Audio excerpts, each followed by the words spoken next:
Game Dev Journey. Hey everyone, it's Rob here from Game Dev Journey. I've been looking around for great Godot tutorial channels, and this is what I have to recommend this week. Gene is a game developer and 2D artist with more than 5 years experience programming video games for all types of platforms. He's interested in teaching game development the way he would have liked to have been taught. He wants his channel to help you understand the core concepts of game programming in the clearest, simplest, and most efficient way possible. Gene's channel is full of amazing, helpful game dev content for Godot, and I highly recommend it. The Concept Boy is an interesting channel full of game dev content beyond just tutorials. But if it is tutorials that you're looking for, especially for Godot, there's a lot here to go through.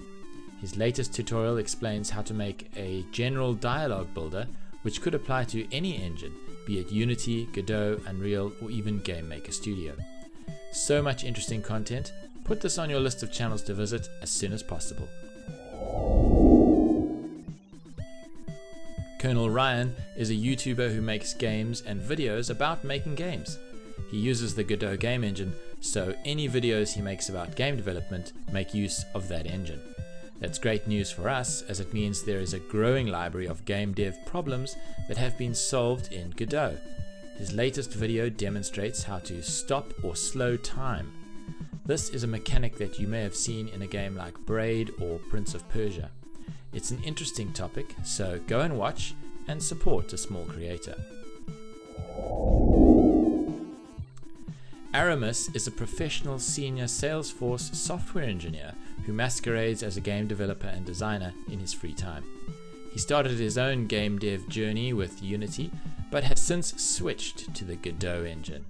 It's great news because now we have another channel full of tutorials, devlogs, lessons learned, and random thoughts, all tailored to our favorite game engine. Aramis really has a great presentation style and has kept true to his word of having a lot of really varied game dev content. His latest video explains how to create a Godot main menu. Take my advice and visit his channel and see the great varied content for yourself.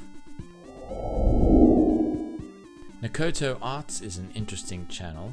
The channel blew up a bit when a Reddit post motivated him to try to recreate Breath of the Wild in Godot.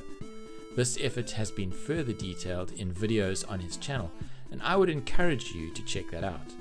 A lot of the videos are dedicated to using shaders in Godot, so if that's your thing, then this is the channel for you. That's all for this week. Thanks for joining me, and I hope to see you all again next time.